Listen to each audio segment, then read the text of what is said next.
서울 패션위크, 서울 라이트 등 굵직한 행사를 치르며 10년 동안 1억 2천만 명의 발길을 불러 모은 이곳, 동대문의 랜드마크, DDP입니다. 그런데 최근 DDP를 해체하고 새로운 건물을 지어야 한다 라는 파격적인 주장이 나와 논쟁이 일고 있는데요. 아니, 잘 있는 건물을 왜 없애자는 거예요? 자, DDP를 둘러싼 논쟁 이전에 DDP 탄생 비화부터 살펴봐야 하는데요. 이곳은 원래 1925년부터 2008년까지 동대문 운동장이 있던 자리였어요. 한때 우리나라 프로스포츠의 성지였지만 1990년대 초반부터 시설 노후화에 대한 지적이 많아졌는데요.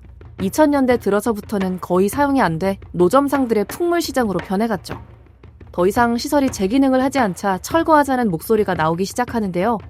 기존 노점상들이 반발하고 많은 시민들 또한 추억이 사라진다며 아쉬워했지만 당시 오세훈 서울시장은 동대문 운동장 자리에 디자인 서울을 위한 서울의 새로운 랜드마크, 동대문 디자인 플라자를 만들겠다는 계획을 세우며 2007년 말 기습 철거를 시작합니다. 이후 만 5년간 약 5천억을 투자해 완공된 게 바로 지금의 DDP인 거죠. 그러면 이렇게 어마어마한 돈을 들인 건물에 해체설이 등장한 이유는 뭘까요? 최근 서울시장에 출마한 전희원희 의원이 1호 공약으로 DDP 해체를 내세웠기 때문인데요. 전 의원은 동대문에 덩그러이 놓인 섬 같은 건축물을 없애고 7만석 규모의 다목적 실내 경기장, 서울 돔 아레나 건설을 제안했습니다. 스포츠 성지였던 과거의 상징성을 되살리는 건 물론 대규모 K-팝 공연과 e스포츠까지 모두 소화하는 초대형 복합 문화 공간을 만들겠다는 겁니다. 여기에 인근 상가를 스카이워크로 연결해 침체한 동대문 일대를 관광특구로 확 키우겠다는 구상이죠. 구상이야 할 순 있는데 기존 DDP를 부수고 새로 지어야 할 구체적인 근거는 뭔데? 해체 측의 주장은 이렇습니다. DDP 연면적은 약 2만 6천 평, 땅값만 3조 이상으로 추정되는데요. 건립비용까지 합치면 약 3조 5천억 정도의 가치를 가진 셈이죠. 해체 측이 지적하는 문제는 이 몸값에 비해 성적이 초라하다는 겁니다. 당초 서울시는 DDP로 30년간 54조 원의 경제 효과를 창출할 것이라 말했는데요. 지난 10년간 DDP가 벌어들인 수익은 약 1,600억 원.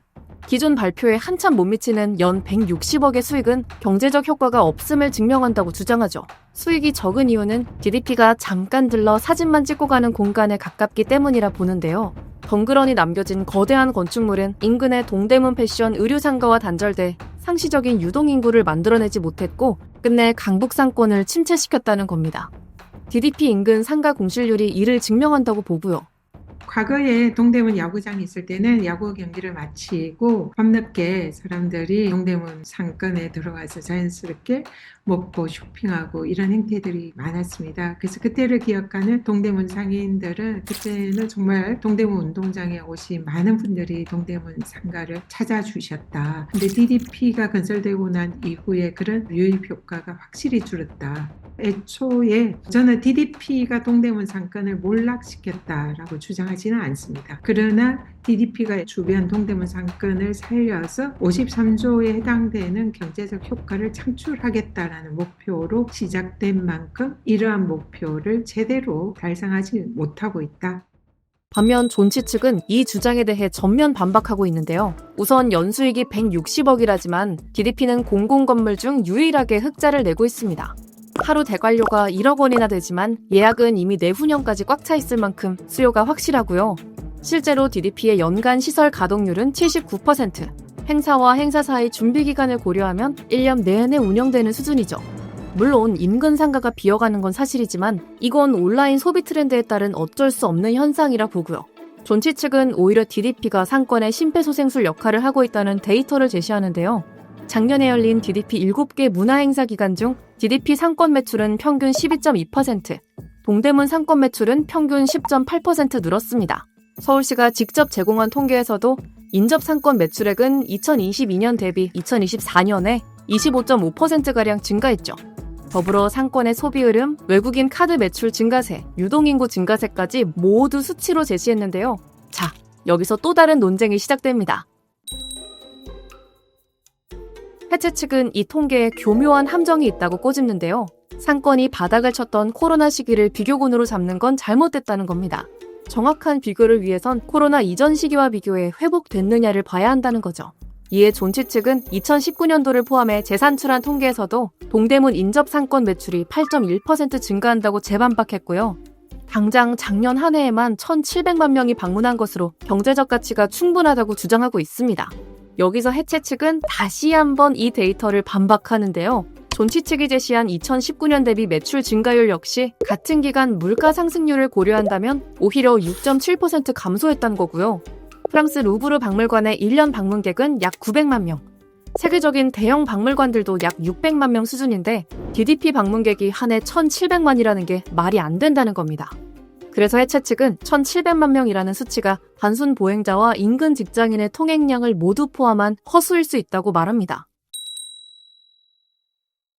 하지만 존치 측은 이미 DDP가 서울의 상징이 된 상황에 부수고 새로 짓는 건 예산 낭비라는 강경한 입장을 보이고 있는데요. 게다가 고척돔부터 앞으로 완공될 서울 아레나, 잠실 마이스까지 이미 대체재가 차고 넘쳐 불필요한 중복 투자라고도 지적합니다. 이에 대해 해체 측은 다시 한번 반박하는데요. 우선 건축 비용은 시민의 혈세가 아닌 100% 민간 투자로 충당할 계획이라 하고요. 계획대로라면 서울돔은 현존하는 돔 시설 중 가장 큰 규모라서요. 그동안 5만 명 이상을 수용할 돔 공연장이 없어 테일러 스위프트 같은 탑스타 내한이 불발되곤 했는데 주 경기장급 규모의 돔 아레나가 생긴다면 이런 대형 공연까지 소화해 연간 13조 원의 매출을 올릴 수 있다고 주장합니다. 하지만 이런 주장에도 존치 측은 DDP는 동대문 상권을 지켜온 마지막 보루라며 팽팽히 맞서고 있는데요. 정치권에서 논쟁이 계속되자 인터넷에서도 여러 의견이 오가고 있는 상황. 과연 이번 논쟁은 서울의 미래를 위한 치열한 고민일까요? 선거를 앞둔 잠시뿐인 바람일까요?